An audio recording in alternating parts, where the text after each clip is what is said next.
So, hello again. I'm Annabelle Munson, and welcome to a special edition of Universal's Weather. Let's try that again. Universal Weather and Aviation's webinar. I'll be your host and moderator for today's session.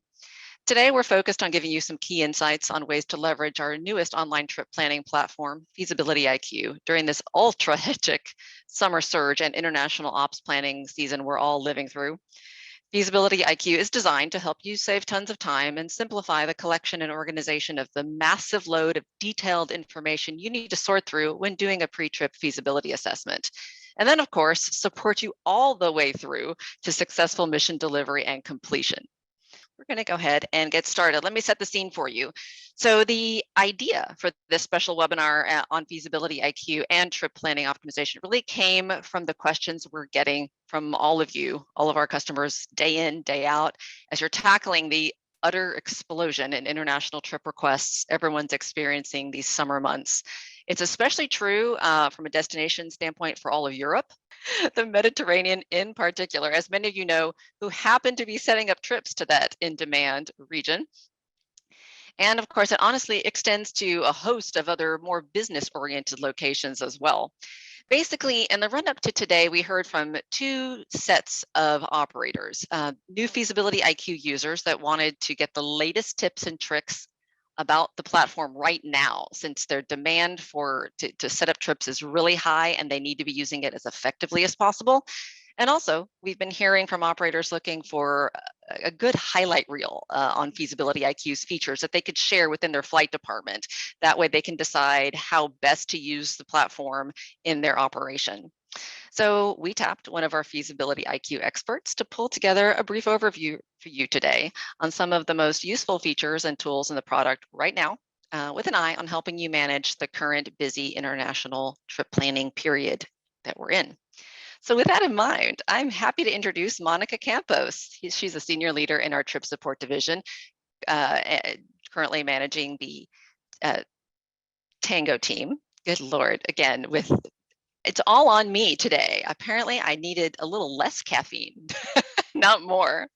And she's also a key expert that's been super involved in the development of Feasibility-IQ since its inception. So it's a real treat to have her. Glad you were able to take the time out today. And thank you for joining us, Monica. And by the way, Monica's a little bit under the weather, so she's a real trooper, and she's going to help us out today with the demo. So Monica, I know you're working daily with operators in the thick of the current international travel surge, and they are beyond busy across the board. And you're doing demos of Feasibility-IQ at the same time for new users all the time to help them get set up. That puts you in a very unique position to help operators leverage the tool to their max advantage. Can you get us started then with your overview and highlights? And here's where Monica's going to start her demo. So look for that second screen to pop up. Absolutely. Welcome, everybody. Let me share my screen so everybody can see it. So in the interest of time, because we are really also very busy, I'm going to dive straight into the demo. Let's say you get a phone call from an EA or from the pilot, and the operator wants to go to, he's got a meeting in London. If you look on the landing page here, we have a list of popular searches as well as your last searches. And therefore, you can go to either where everybody goes very often, or you can pick from where you've been most recently. And he's going to London, and you guys like Stansted. So we're going to pick Stansted as the stop to go to the meeting in London. And since we're already in Europe and the Med is so popular right now, as is LGAV, we'll put a stop there as well. If you click go, it'll automatically put it into this box right here. And then since you're in Athens, they say, you know, they want to go to Istanbul too. He's going to get on the yacht and you want to be picked up in Istanbul. You want to go to an airport of entry because you're going straight from Stansted, and you don't want to drive too much. So you want to put in, kind of a close airport, but you're in a big plane. So you want a decent sized runway, and we want to go to Istanbul. So it'll help you isolate different airports that are available in that area. If you haven't been given a particular airport, you've been given a location, and they want to pick which airports will work with the criteria that you've set. And since the APAC region is starting to open up and it is such a big point of interest, let's throw Hong Kong in there, just to make sure that we cover the different areas that are available there. From this point, you can update the FAR type, you can change the handler, you can update the FAR type by leg, and very important to add the nationalities of the crew members, as well as of the passengers, because without this information, you won't get the complete health requirements or the entry requirements for the airport. So let's pick a few different nationalities for the passengers, because that's just really the way it normally is. And we want to be able to show the capabilities of our tool. At this point, you can add them to all leg or just some leg in particular. If you want to remove anybody from a different leg, you can do that as well. And you click Get Info, and it will quickly bring all of this information together on one page. So if you see along the top, it includes every airport that we've requested, and it'll click between there on every, so you don't have to start back from the beginning. Once you're on a tab, it'll automatically go from location to location. On this page right here, I particularly like parking because it gives you some intel that we've gathered from different handlers on what the criteria are in all the different locations. For example, Athens is really popular right now, so you're only allowed to park for one day at the moment. It gives you some alternates that you can use for either repositioning or for going to instead. And it also gives you what months are the peak seasons. We also offer operating hours as well as customs hours. This is really important to note because not every airport has the same operating hours as customs hours. Some airports are open 24 hours, but the customs offices are only open from 6 to 11. So it's really important to take note of that and look to make sure that the hours that you arrive at customs will be available. Another really interesting part on this particular page is the crew and passenger logistics. We worked really hard to get the crew and passenger logistics together for our operators because we know that a happy passenger is a happy flight department. That's really everybody's goal, for the passenger to be pleased and satisfied, and that's when we all win. So we have really curated and manicured that information to bring it to you and have it available to you in all locations. The customs and declarations requirement is really interesting because it helps you know what the handler can do for you and what we have to do on our own. So if the handler can help you with the Gendex, that's fantastic, but sometimes they can't, and we need to be sure that we carry those things on the aircraft and have them available for when you arrive. And here is the fan favorite, the departure logistics. This is the recommended arrival time for the crew and the recommended arrival time for the passengers. Because some airports, the passenger can arrive 30 minutes prior and be there just perfectly fine to get on the aircraft on time. And sometimes the CIQ process takes an hour and a half. So rather than guessing or relying on our past knowledge, maybe it's a location that you haven't been to very often, this is already information from the handler letting us know, be there an hour and a half early so that the passenger can comfortably go through the process and not be running to get on the plane or waiting around too terribly long, twiddling their thumbs, annoyed that they are wasting time waiting at the airport when they didn't need to be there for another hour.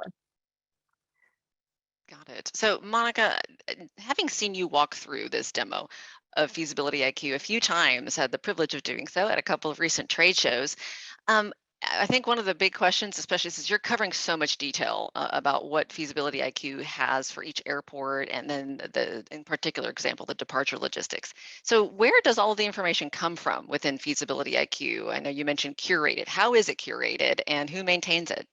Oh, we validate it a lot. This is actually the tool that our mission advisors use daily to give you all of the consultation information that they do give you. We created it to be able to bring everything together for a more efficient way to navigate all of that information. So it's pressure tested and curated on a daily basis by the throughput that comes into the mission advisors and making sure that they have accurate and the last up-to-date information available for you. We also proactively do data harvesting. We reach out to handlers, we reach out to airports on a regular interval to make sure that we have the latest and greatest information. We also have our on-the-ground network, our universal aviation offices that actually have access to this tool, and they regularly go in and make sure that the information is up to date and accurate, and they are able to make the updates and offer the information to us to make those changes to make sure that it is the latest and greatest. Got it. Okay, thanks. Absolutely. We also have the airport level permissions, which is slots and PPRs, as well as flight planning information, including the runways. Very important that we track down the PCN numbers. Our flight planning alternates the way that Universal uses them in our order, and ATC information. Events will shortly include, we're in the process of updating this information and making it a little bit more inclusive.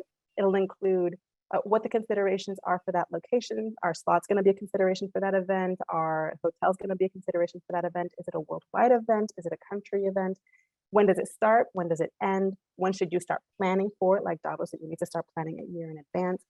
And as well as websites and names and URLs to be able to investigate that information as well. Additional information as per the airport, anything to help you navigate and be a little bit more informed, because that's really the name of the game, being prepared and making sure that you have everything that you need to be able to advise the passengers well, advise the crew well, and just operate with the least amount of stress and the most ease through the airport. The handler information is dependent on the handler that you put in at the beginning of the platform. If you had chosen a different handler than Universal Aviation Greece, then it would have shown that handler and all of the information corresponding to them. The facilities and general overview is when the airport is open and when the office and the GAT are open. Parking locations, crew and passenger logistics again. This is particular to that handler. They have come in here and given us all of the information that we need to make sure that you have what you need to arrive into that location. What the possible expected procedures are. Are you going to be parked close to the FBO? Are you going to be parked far from the FBO? What can the passengers expect as far as accessing customs? Is there a rampside shuttle available? Is there wheelchair accessibility or any other kind of accessibility provided for that location? This is one of my favorites, the passport handling. If you're in a location that you're not aware of and it's a far-flung destination and you have an ununiformed personnel come on the airplane and say, give me your passport and I will take them from your presence, do you trust them? Is that the way that it's supposed to work? Because if you do trust them and it's not supposed to be that way, now you have a problem. And if you don't trust them and it is supposed to be that way, you have an equal problem. So we have gathered that information for you so you're well aware going into the situation and making sure that you actually do it the way that it should be. What can be expected as far as luggage handling? And here is an interesting one, where to meet the aircraft for the passenger transportation. Because it's not always the FBO, it's not always the GAT. It could be different depending on the location. So where do you tell the transportation to go and what address do you give them? And similarly, we have departure logistics for the same kind of procedures, what to expect on departure, and again, the meeting location for the transportation, where to leave the passengers to meet the aircraft. So Monica, this is really that area where you could be setting those rock hard expectations with the passenger and making sure that everyone's on the same page and avoiding confusion. That's really powerful. I like that. Okay, thanks. We worked really hard to make sure that you have all of the information that you could need for the passengers, because we really know that everybody's very interested in making sure that they're comfortable and well taken care of. We have also compiled the ground service equipment that's available there. So the ground service equipment that's available, do they have a GPU? Do they have an air start cart? Do they have a K-loader? What equipment do they have available? And if you don't find on here something that you are looking for, we know to ask, because they can perhaps get them from a different handler nearby or from the airport or from a partner that they have on location. And again, more additional information given from the handler to see, just to make our operations a little bit easier. For the country information, it starts off on permit requirements. For some locations, it's very clear cut. It is just permits are required or permits are not required. For some locations, it might say permit may be required, because we really didn't want to make this a difficult process for you to have to input so much information to be able to access the tool. We wanted to leave it as open-ended as possible just to give you ease of navigation. So if a permit may be required, we've listed the requirements that would stipulate a permit requirement, just so that you can go in there and see if a permit is required for your particular situation. APIS requirements are also included. Not every country includes or requires APIS, but for example, Finland does. So you can find that information quickly here and then let your team know whether you want them to process that for you or not. And again, additional information to help you go through that country easily. Got it. Now, Monica, and you get a quick drink as well so you can rest your throat. So this brings to mind, I know that, I mean, clearly we have some new people who are looking at Feasibility IQ and how it can work for them. We also have new users who are looking to maximize the platform. Can you give us some of those latest additions and highlights? Absolutely. We are constantly trying to make new iterations and new additions to our system, make it better and easier for you.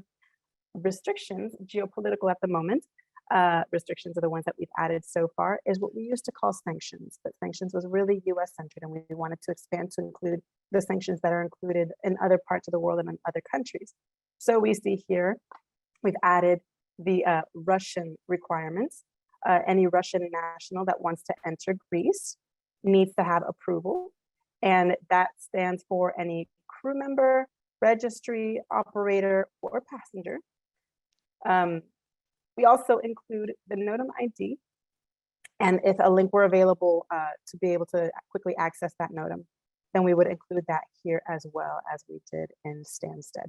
So we try to give you all of the information up front so that you know what the requirements are in that particular country, who they apply to, and how to find that information, how to find that source information for those passengers and for those crew members, or anybody really who wants to find it from the source. We've also made additions to the health requirements.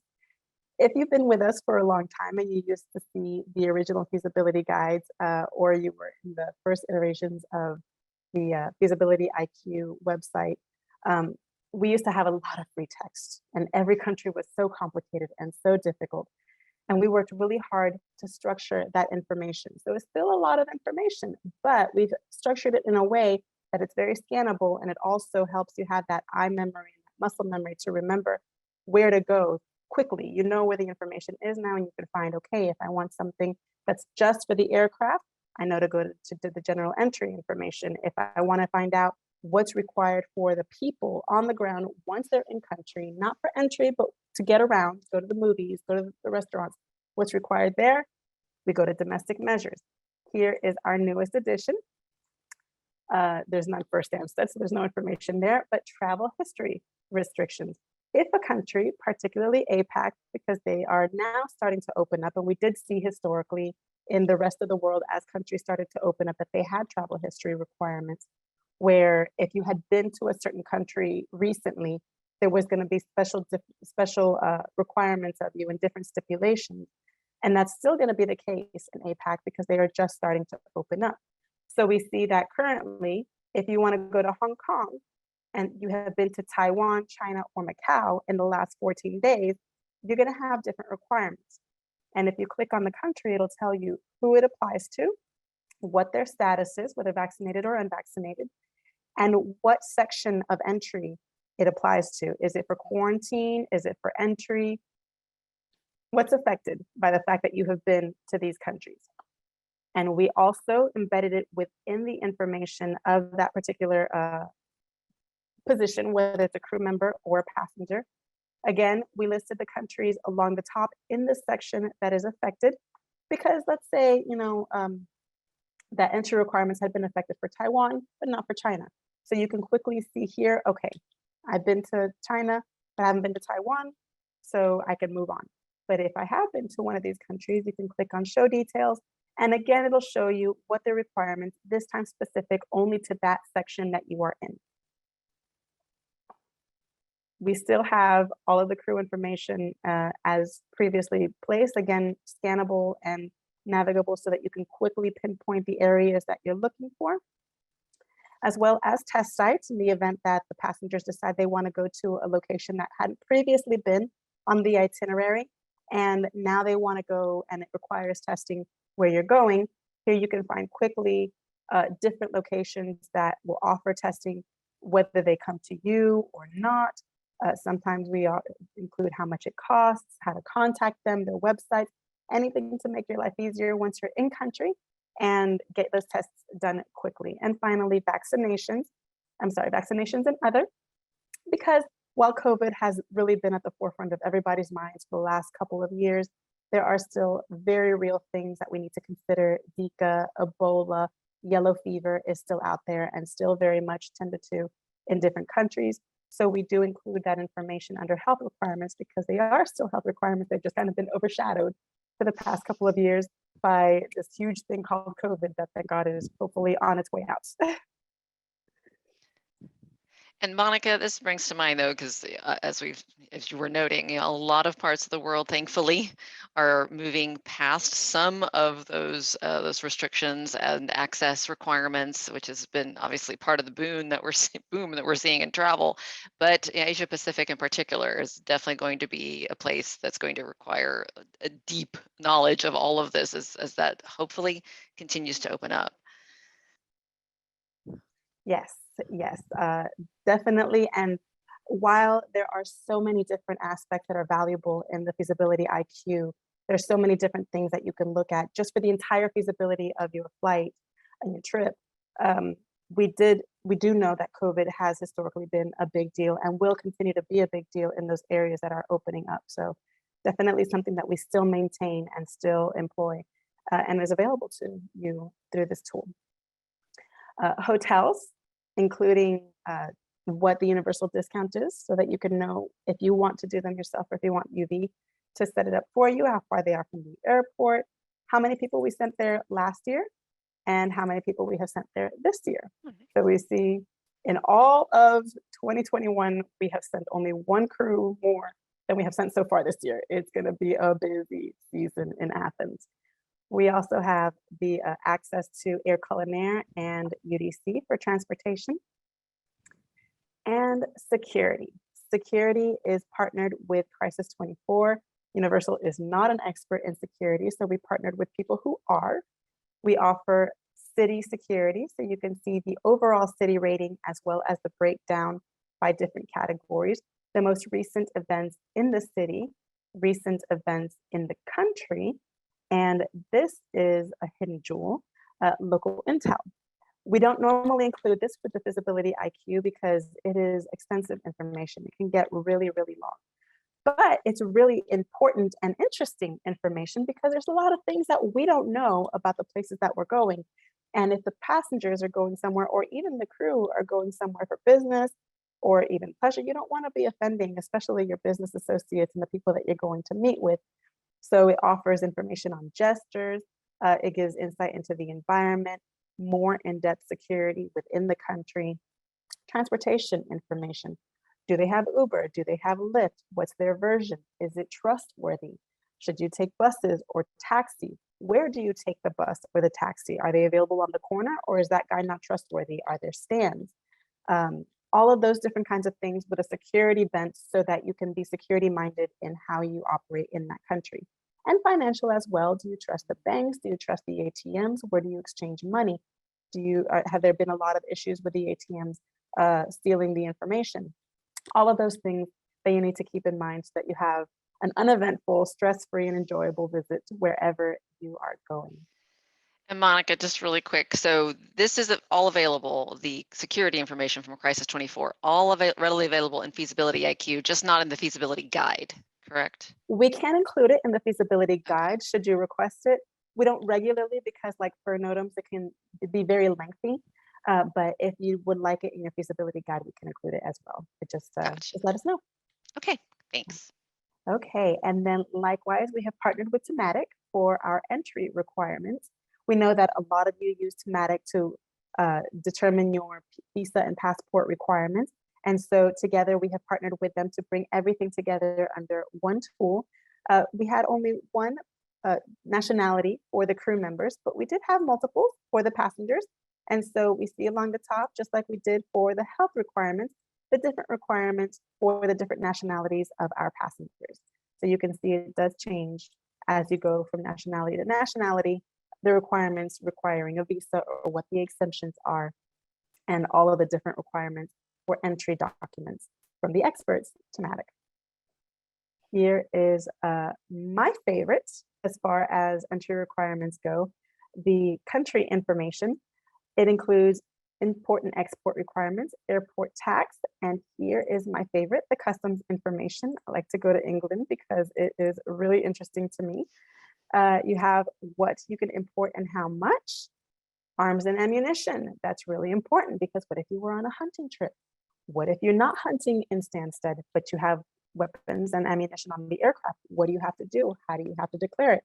The last thing we want is to end up in a British prison because we didn't do the right thing with the guns and weapons that we brought into the country because you're coming from a hunting trip.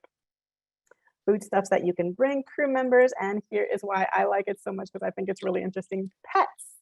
How often does the passenger say, I want to bring my dog and my friend wants to bring her cat? And in the UK, ferrets in particular need a passport. So why ferrets? I don't know, but I find that humorous. I enjoy it. And so I like to bring it up in my demos. It's just really, it's something that I know that our mission advisors have really struggled with. So I know that it's something that the general public struggles with. What do you do with pets entering a location? And so we're really grateful that Thematic has done the hard work of gathering that information together and making it readily accessible so that we can have an easier time of hunting down what we need to go into the country. And finally, NOTAMs.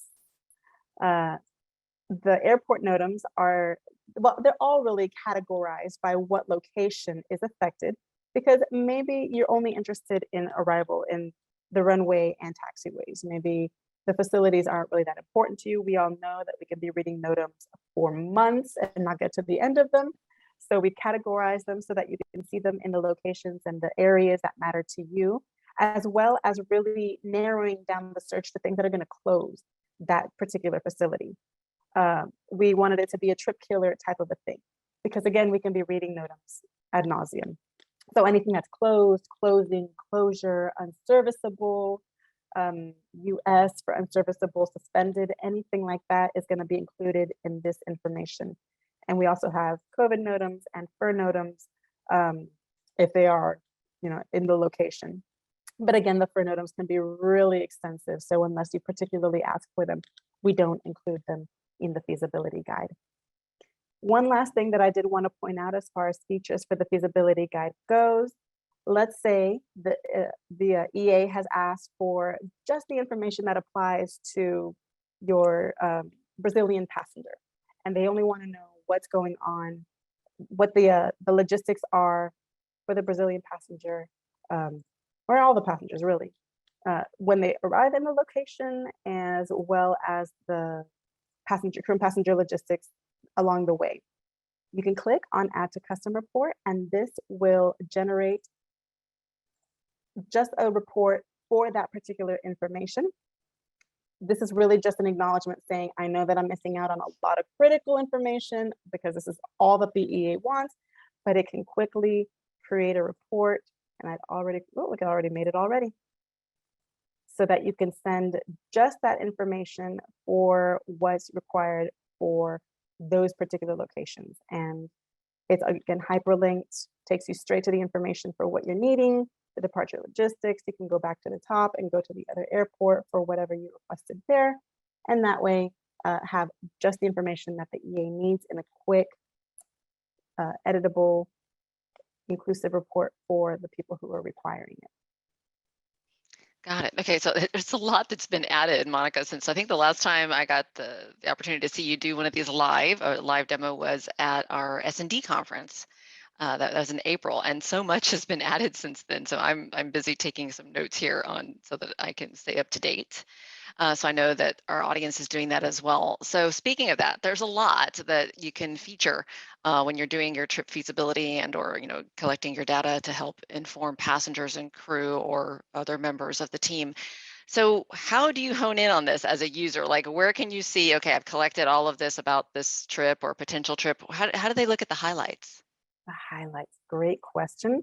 There, from the very beginning, we highlight the things that are potential trip killers or things that you really want to take into consideration right off the bat.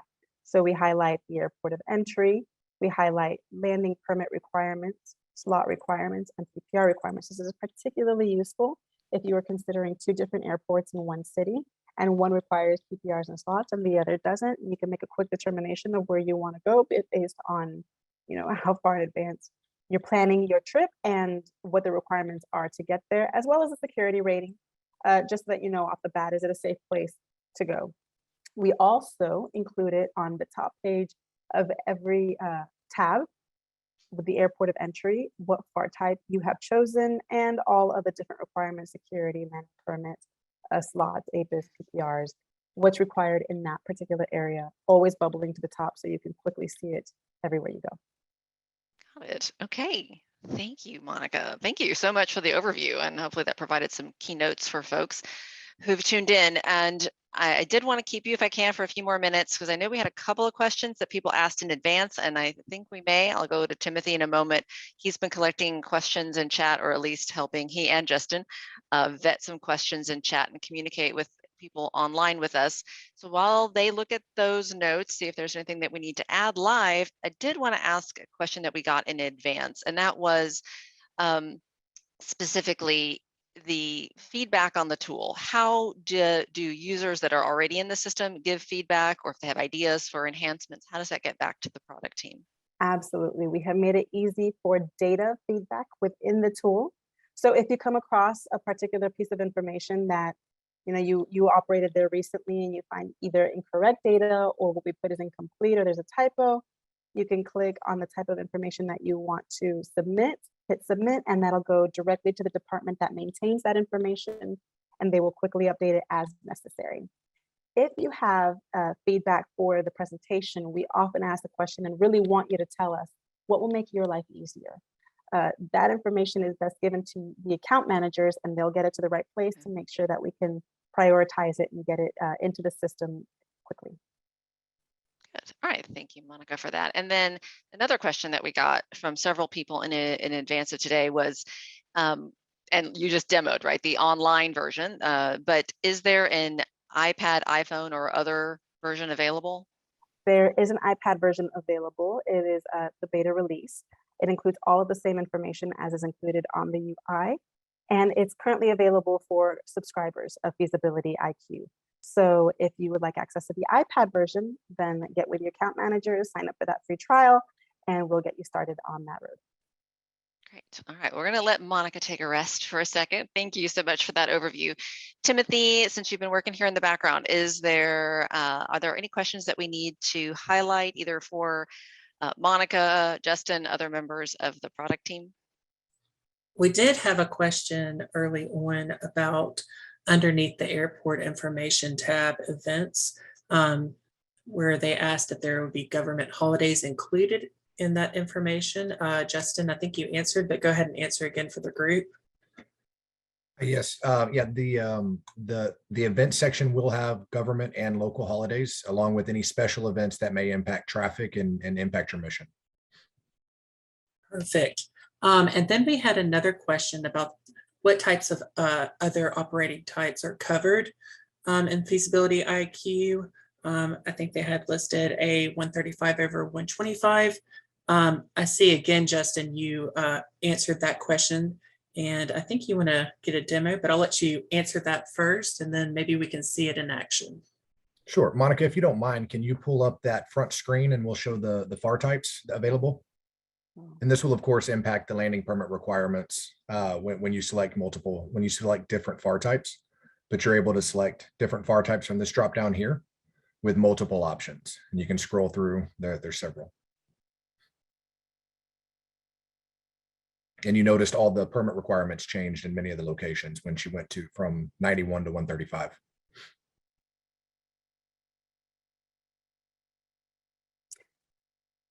And you can also change them by leg. Same list is available. So if you have one leg that's going to be charter and the next is going to be private, then you can change that here as well. Awesome. Timothy, thank you, Monica. Justin, any other questions we need to direct to the experts? Only had one other question that popped up. Oh, here's another one. How does the IQ work interact with UVGo? Sure. The FIQ is its own tab within the UVGo platform. We do have plans to integrate further as we proceed, but for now it is a standalone platform in the UVGo app on iPad and in the web version. Thanks, Justin. And any others, Timothy? I see one asking if they don't currently use Universal as their ISP, can they still subscribe to Feasibility-IQ? That's a great question. Probably best to contact your account manager. And I think Timothy put the link to who to contact if you don't have an account manager, and we can work with you on that. Yes, I'll go ahead and put the link again for the 15-day free trial, and then for the questions if you need to ask for Operation Insights at universalweather.com. Right. Oh, Timothy, you read my mind. Yeah, thank you for that. So, because I know there's been conversations in the chat, and I know I've had a couple of people direct message me with some inquiries that you wanted some personal feedback. I'll make sure that that gets to the right person and you get a response. So thank you for that. And if there, I'll let you guys as we close up. But I wanted to also thank Monica, 100%. Awesome run through. Justin, thank you. I know you were assisting Monica with helping her prepare that quick overview. Loved the highlights on the new features as well. So I definitely learned something. Hopefully everyone else did as well. So are there any more questions? You can have a few more seconds, but let me also wrap up and say that, as Timothy put there in the chat, the best way if you're looking for any more information, do click on that 15-day trial link. That way it just triggers the information to your account manager. They can get in touch with you about any questions that you have regarding the product. Hey, my cat decided to join us. Maybe he wants to sign up for a free trial. What do you think? All right, but that said, the best thing to do is, of course, contact that account manager. I already said that, didn't I? Hopefully you got the best tips and tricks available. And actually, I know what I wanted to say. I'm blaming the cat for my change of mind. The next webinar we have coming up. So in case you are a faithful viewer of our regular webinars, those take place hopefully once a month, and we are having one in June. That'll be at the end of this month. June 29th is our target date. And as you can tell from everyone being super busy and all of the travel that everyone is involved in and or planning for, we have a lot to cover. There's going to be a feature again on European ops, more survival trips for Mediterranean peak season, and everyone's favorite regulatory updates. That'll be happening as well. So mark your calendars for June 29th. And also, before I forget, next week is the next NBAA White Plains Regional Forum on June 22nd. I'm actually attending, as well as the team. Would love to catch up with you when you're there. And as hopefully you guys know by now, if you are a regular viewer of the webinars, a lot of our ideas for what to cover come from, just like this program where you wanted tips, tricks, and insights on Feasibility-IQ, they're coming from you. So if you run into me next week at the forum, please give me your ideas. Definitely looking forward to catching up with a few of you. And if you're in the New York area, stop on by. All right, so that's it for me today. Are there any other questions that, black cats do rule, thank you. Oh, I know, he's an excellent co-host, by the way, thanks. My dog is just jealous because I locked him out of the room. He would definitely be participating if he could. Well, thank you, everyone. It's been a pleasure, as always.